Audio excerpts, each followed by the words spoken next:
Okay, so we have our two adjustments done. We've got our curves and we've got our levels done. So I'm approaching this from a point of view that first of all, I'm going to attack the tonal variations, the lights, the darks, and the mids.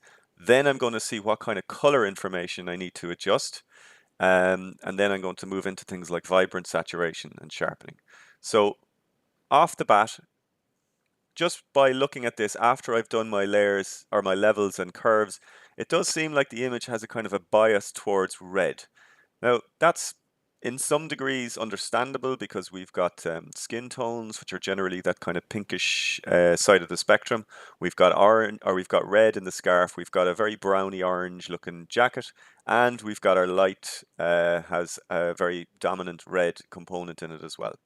So regardless of whether or not these colors were there to begin with, if you spot something that you think doesn't quite work and you want to adjust it, then that's what you do. Okay, so I'm going to go down and get another adjustment, and this one is going to be my color balance.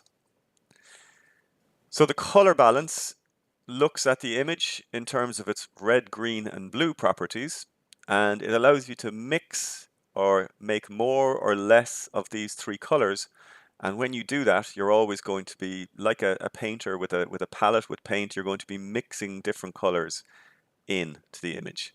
Now, another way of looking at it is that if I have an image that looks a little bit too red, then I just pull the slider away from red to its kind of cooler counter color, in this case cyan. And what you'll notice when you do that is that it kind of cools the image down. It still looks a little bit, it looks natural, but it's not quite as kind of red cheeked, you might say. It's a little bit more kind of neutral looking. So you can pull that over until it starts to kind of get a little bit green looking.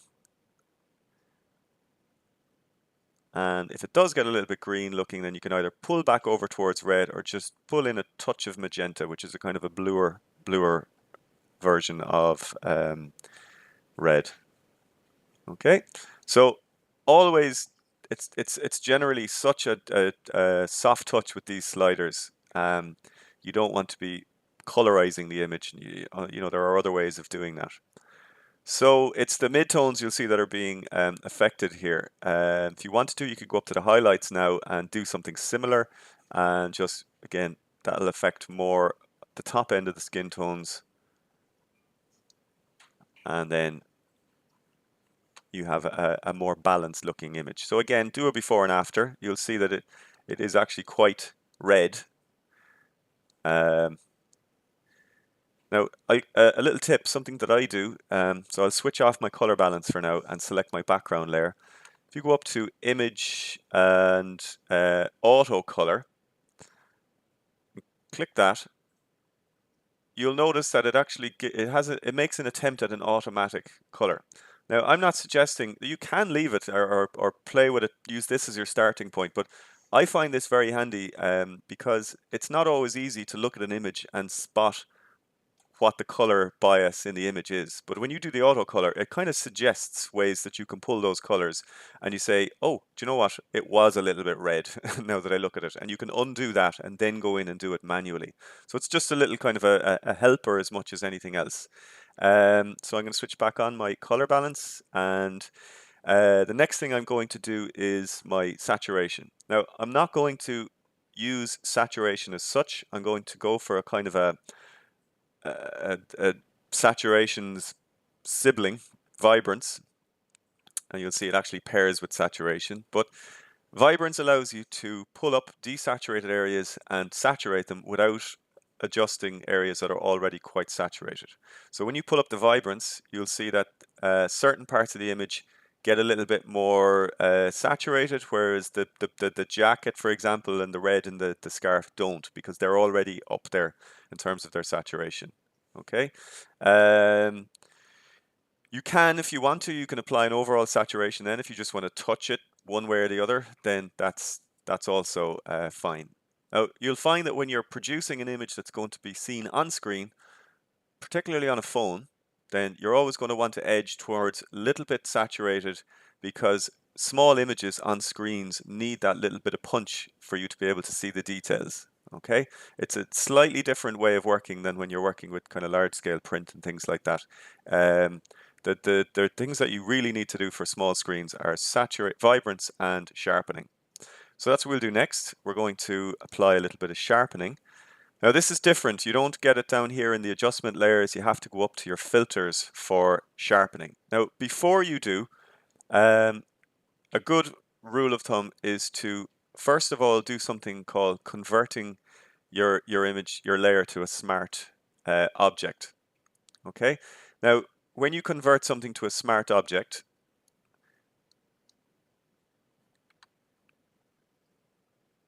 well, I basically it has to do it behind the scenes, so it's basically saying this will be converted into a smart object, and that's fine. So I'll click OK, and you'll see the layer looks a little bit different. It's got a little bit of an icon there. Now, it's a little bit of a tricky concept, but basically when you work with a smart object, you're no longer working directly on the pixels in the image. You're working on a kind of a representation or a copy of the image, so that whatever you do to the smart object doesn't get applied directly to the image itself.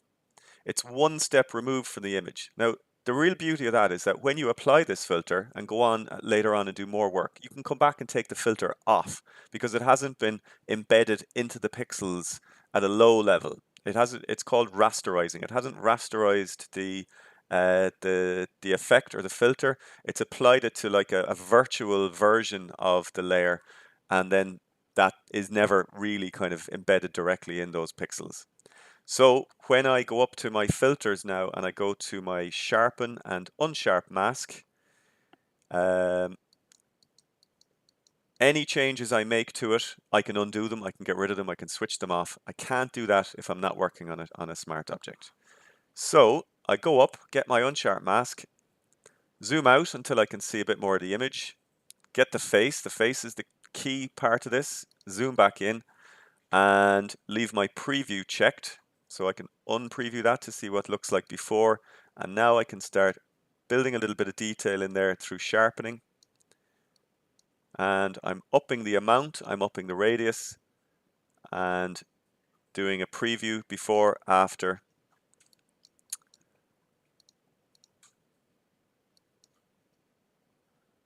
Okay, so up at about 84 and radius 7, I'm starting to get very sharp, and it's probably just about to start tipping into the danger territory where I might start getting noise.